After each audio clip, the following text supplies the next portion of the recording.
Boom. Boom. This is a special episode. This is arc analysis. This is a special episode. This is a special arc arc analysis. analysis. See, man, you had the chance to pair with me. You wanted to go against me, and here we are. Werewolf, published by Encyclopedia. What's that? I was gonna say this is our first fan submission. Yes, I was gonna say that after I did the because I'll forget if I don't. Published by Encyclopocalypse Publications, written by Rob Sacido. There you go. And drawn by Deborah Lanchinese. I'll go Lanchinese. So this is the first time that Coke hasn't chased down and said, "Hey, we should check this out." Like a fan had been listening. So there's 5 of you now, 6 if we count the artist as well. Yeah, we're counting Rob. We're counting Rob as a fan.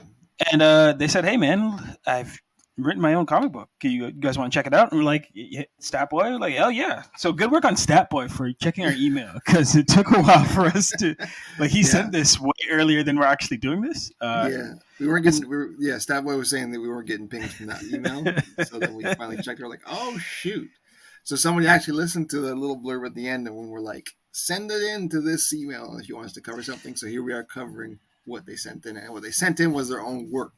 Which is amazing. So and subscribe. You can find us at comic_patrol at Twitter, or you can find us on our Gmail with Statboy answering information from us at comicpatrolpod@gmail.com. Like and subscribe where you hear us, because then we get to talk about your stuff. So you see, you can't see I'm doing the hand thing, but I'm doing the hand synergy. There's a synergy happening there because this is amazing. For us, it reaffirms that people are listening. And it's awesome. Like, you never know when you're going to find cool, different, interesting, Bob Boom or Whoosh type of comics. And here we are with one of those. So, and you can find Rob at Twitter at Rob Sacido, which is ROBSAUCEDO 2500. Tell him Comic Patrol sent you, and he'll send you a discount for. He'll give you a promotional code for whatever you need to buy, wherever you need to buy. For this book. Werewolf. I'll give you a promotional code for this book, which we are going to get into. Werewolf, spelled WHERE. Wolf. Where is Wolf? So when he sent this to us, the premise was there are people searching for a werewolf within a furry convention. Hilarious! I love that. That presentation, that premise, spot on. I was like, I'm in. Let's do it. There's a lot more that goes on than that. The werewolf in the furry convention doesn't really happen to like midway through. There's a lot that happens before and a lot that happens afterwards, but it's a fun ride. It's this counts as a graphic novel, right? There's 12 chapters. Right. This is a 200-page book, so get in for a read. I broke it down into like 3 parts to like kind of cover it. I gave myself a little break in between because each chapter ends on a to be continued, and you want to carry it over. I think you try to power through it and read as much as possible in one sitting. I read it all in one day. There you go. Yeah, it's like a 300-page book. It was a lot. I think I read it the wrong way. I wouldn't advise reading it all at once. I'd spread it over a few nights because there's a lot going on. Some themes that come back again and again. So reading when you read it multiple times, because this is a furry defense book, really. Like in one of the angles is like, oh yeah, furries aren't really. And I've heard this before actually. I don't know they're called a culture. I don't know that lane. Yeah, it's a kink. It champions kinks. It's not really always a kink because it's not always sexual either. It's just some people, enough. And that book does this. And I've heard that before when I used to watch Andrew Callahan on like Channel 5. All gas no brakes, stuff like that. Oh wow! He went to a furry convention and he was trying to get them to do weird things. And they're like, it's not about that. Like sexual questions. He's like, dude, we're not all like that. Yeah, fair. That was the first time I heard that. So it's like, oh, and this book reinforces that a few times. There's like 3 different instances with like furries aren't all perverts. Yeah, we just like dressing like animals. Some of them are perverts, but some of them aren't. Right? A lot of them aren't. So it's like, yeah, okay. So reading that 3 times in one night, I'm like, yeah, okay. Get it. But it doesn't take away from it. No, not at all. And if there's a new fact that you want to know about Dank, he's a giant fan of mascots. So this kind of leans into the fact that there are people that just enjoy dressing up like caricature animals and enjoying life in that sort of realm. So like I found a very easy connection to be like, oh, like these guys are the best because they're just kind of happy-go-lucky. So yes, you're correct. With there's several themes in this book. There's also several characters. This is I don't want to say weird, but I wasn't expecting such a character-driven book from the concept, and Yeah. you get to know about two really major characters in the book, which is kind of cool. Which is the titular character, which is Larry, last name redacted because I don't remember it. Who is kind of the protagonist who we're following throughout the book. And for me, the shining light and kind of the MVP is Sophia. I feel like Sophia got a lot of the good laughs, got a lot of the good kind of turns. Mm-hmm. And I don't think we're going to try and spoil this book because it's worth reading, right? Like that, I think we're in agreement of. Yeah, we're gonna try not to spoil this. Yes, this might be one of our shorter AAs because we don't. We tend not to spoil the ones we really like. Yeah, because we want you to go out there and read them. And again, this is a first for us with a fan submission.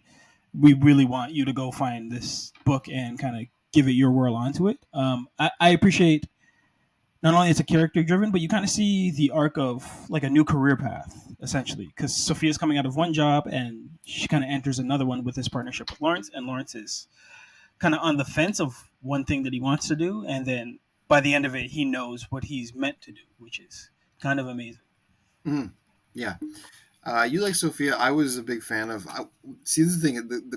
I was a fan of Dr. Nate, but not right away. He kind of grew on me. It was like, man, this guy's a little over the top. But then he grew on me because he's not just because he comes across very, very strange and very, very eccentric.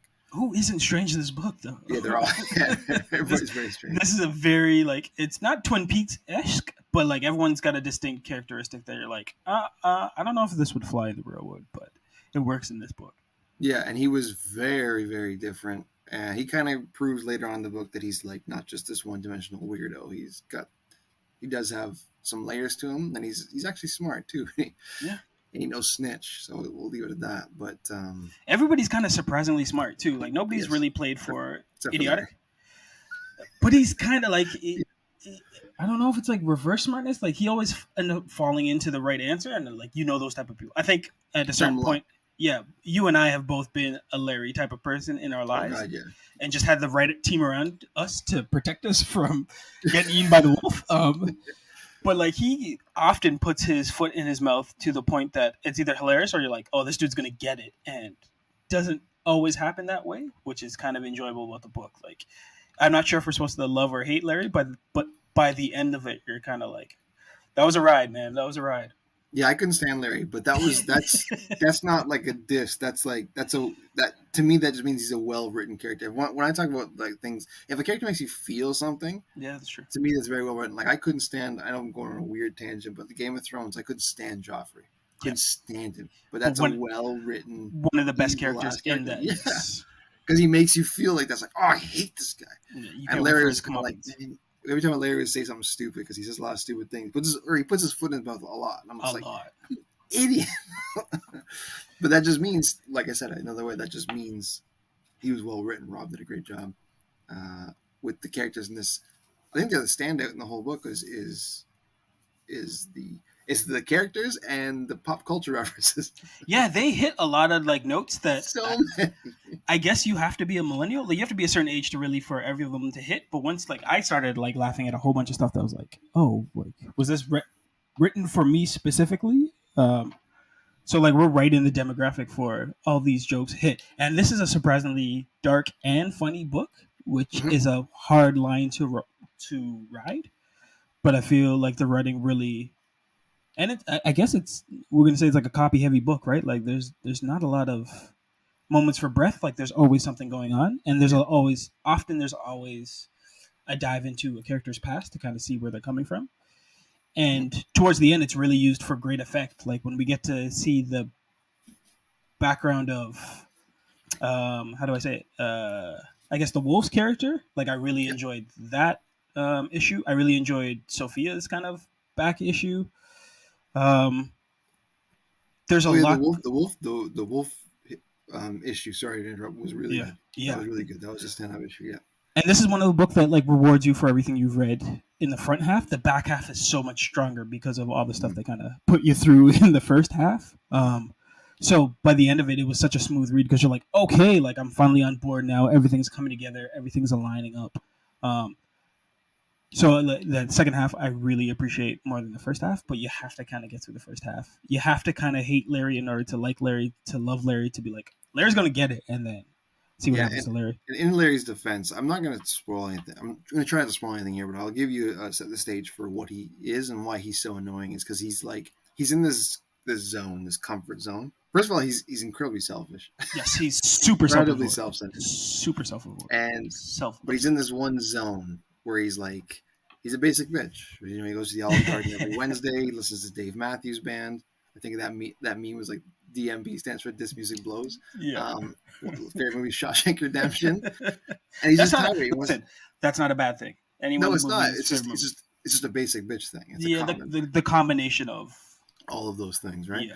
So he's just like, it's the idea of like, I want to quit my job and move to Australia from Texas, which he has no money for, he knows nothing about, and his boss. It's just a pipe dream. Yeah. Gives him an offer that makes him stay. It's kind of like, no, you got to, you know, he's a journalist, so he's like, I'll give you a good story to cover, and you stick around.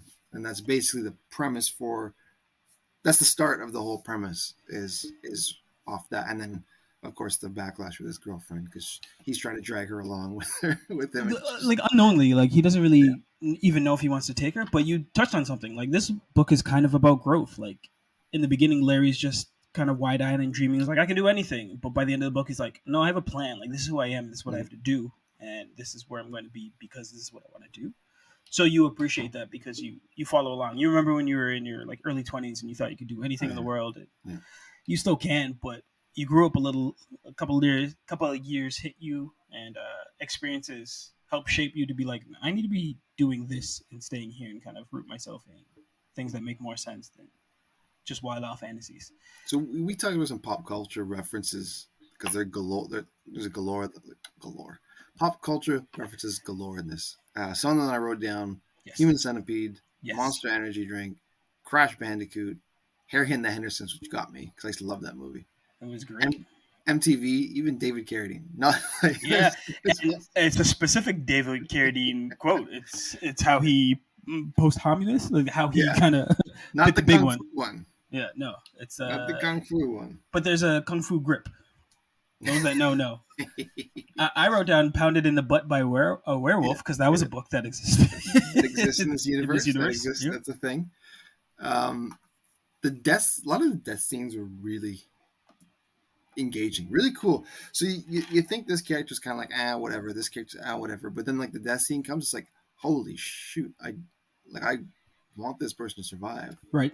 Again, another ode to the writing. The writing's really, really good, especially the character writing. It's like, it's really good because you feel for them without even knowing that you do, right? Like Sophia came around, was kind of like, she's funny, was kind of annoying, and it's like, she turns out to be a boss bitch and like an alpha, and like the way that she figures out what she figures out.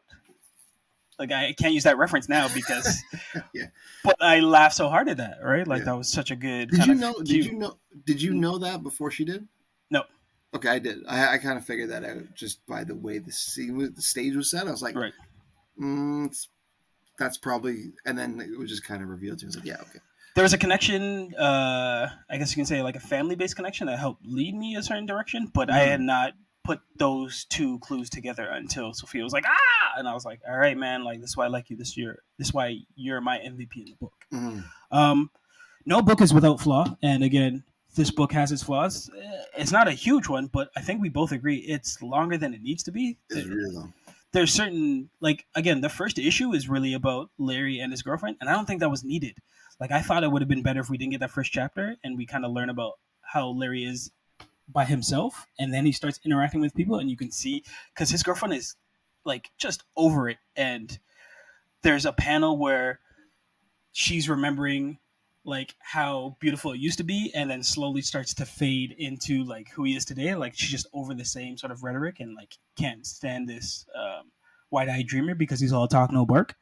I love that more if that would have been a reveal as opposed to giving me all of this front-loaded information. Larry's the type that we didn't need more of him to understand who he is, and like this book really follows him more than anybody else.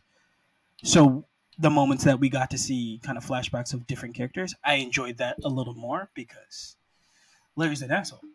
Yeah, he is. Like, even in the end, I wrote a note too. I was like, I couldn't stand him. In the sense that he was so dumb and self-absorbed and just a dick. And he didn't even get a redemption arc because he's so dumb he didn't change. He just said some hollow words at the end and they Yeah. called him out on that. And it's like, good writing, because not everybody really evolves. I guess he changed a little bit, but he at least learns about himself. He's Spider-Man quippy, but like not Spider-Man strong. So I'm surprised he didn't get more comeuppance. Like he should have got punched out by more people. And again, he loses some fights, which is funny in the moment.